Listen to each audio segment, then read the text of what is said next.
Thank you, Mr. Chairman. Senator Pangilinan is recognized. Thank you, Mr. Chairman. Maraming salamat. Just a few questions. First, a manifestation. To earlier, upon the interpellation of Senator Drilon, our minority leader, Mr. Michael Yang admitted that in 2018, the BIR income tax return revealed that he paid, he earned 208,000 pesos. 208,000 pesos in 2018, as per BIR ITR records, income tax returns. When asked by Senator Drilon the source of his income, he says he does not remember. Yung 208,000 income is not even 20,000 pesos a month. So medyo mahirap maniwala, very difficult to believe that sa halagang 20,000 pesos a month na mas mababa pa, hindi mo alam saan galing. Which tends to show or reveal that Mr. Michael Yang is not being forthright with his answers.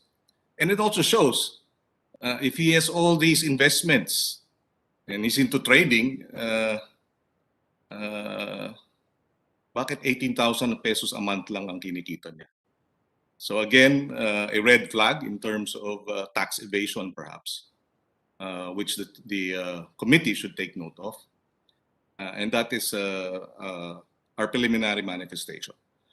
A question to Mr. Michael Yang. Mr. Michael Yang, are you familiar with Philippine United Technic Corporation, PUTC? 杨先生，参议员想问你，你是不是知道这个 Philippine United Technic Corporation？ 你认识它吗？对呀。Philippine United Technic Corporation。你讲中文吗？但是我不知道它的中文名字。我也不知道，你说的我也。Your Honor, Mr. Michael Yang answered that he wouldn't know the Philippine name. Is there a Chinese name for this corporation? You know, you're a businessman, a foreigner investing in the Philippines. You have certain responsibilities. You do not know the name, the Filipino name, or the English name of a company of which Full Wind is a major stockholder.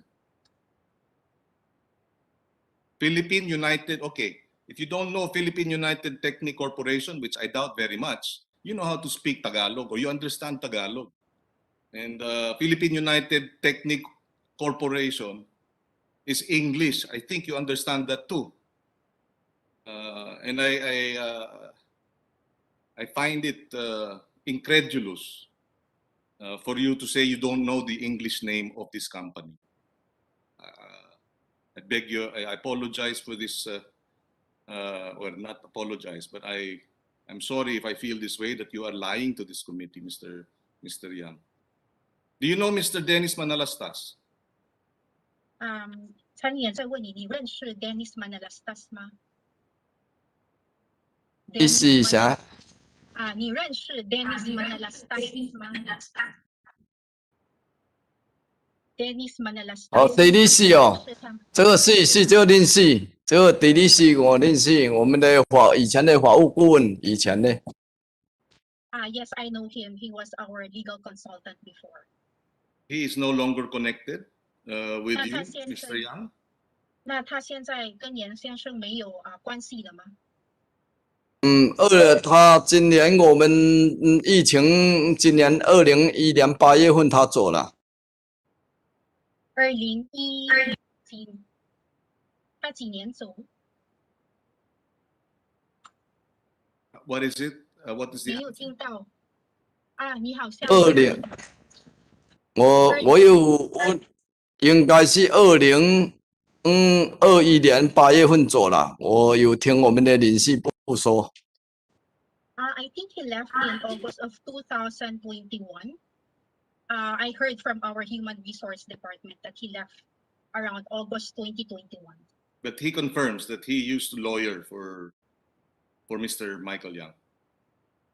但是你有确定他以前就是你们的法律顾问，对吗 Consultant.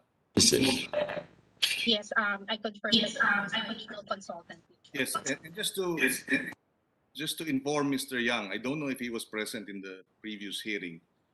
The reason why it is impossible or it is incredulous for you not to know Philippine United Technique Corporation is that Mr. Dennis Manalastas represented himself as a representative of PUTC, number one.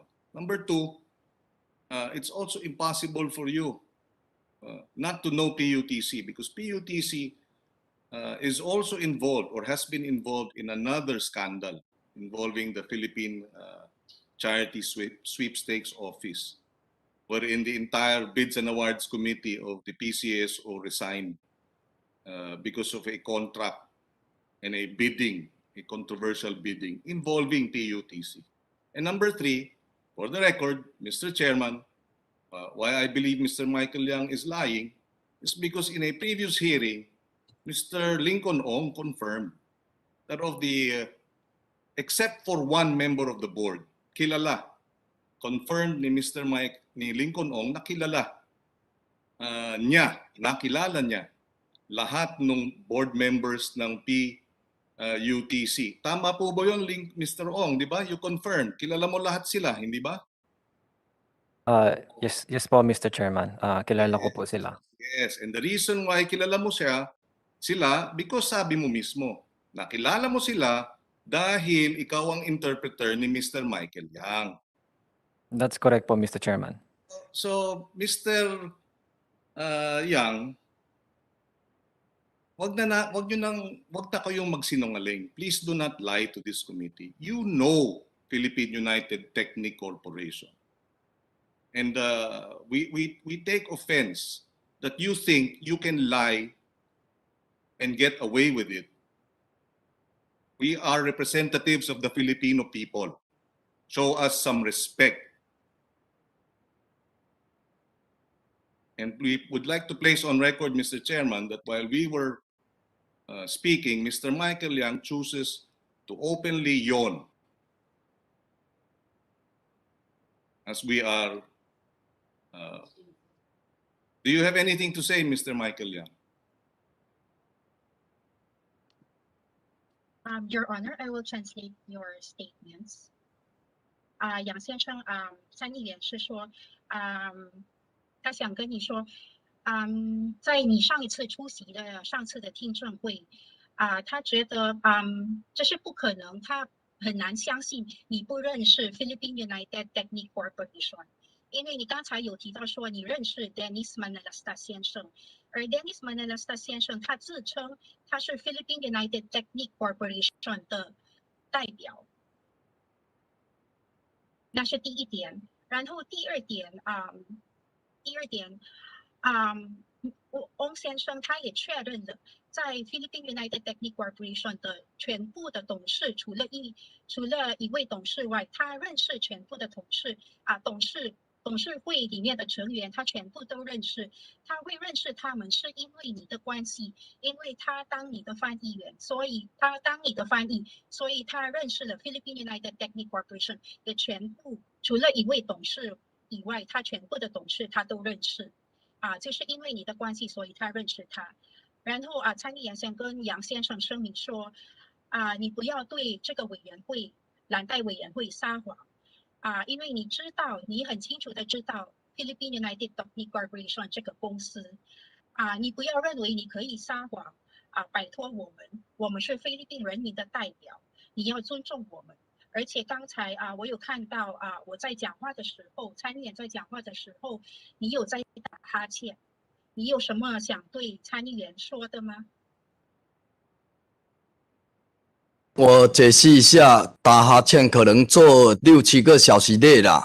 我们这个人可能也会，别人我都会，有时候会累，打个哈欠，我没有别的意思。你跟他说这个。这个给他道个歉，我们没有任何别的意思，可能您做久了累了。